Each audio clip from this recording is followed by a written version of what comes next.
రీసెంట్గా central banks వాళ్ళ యొక్క గోల్డ్ బయింగ్ని విపరీతంగా పెంచడానికి గల కారణం వాళ్ళు బ్రిక్స్ కరెన్సీకి స్ట్రాంగ్గా సపోర్ట్ చేయాలనే. ఎందుకంటే బ్రిక్స్ కరెన్సీ అది గోల్డ్ బ్యాకింగ్ తోటి ఉండాలని ఒక నిర్ణయం తీసుకున్నారు. అంటే ప్రతి ఒక్క కరెన్సీకి దాని బ్యాక్ గోల్డ్ సపోర్ట్ ఉండాలి.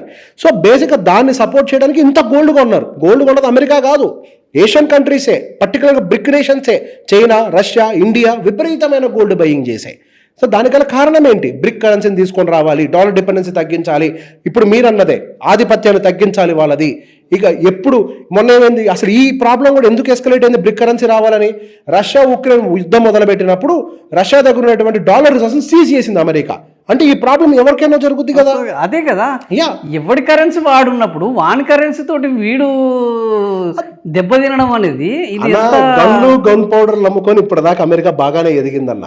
రానున్న రోజుల్లో చరిత్ర మారుతుంది. రానున్న రోజుల్లో చైనా ఆధిపత్యం తీసుకుంటది.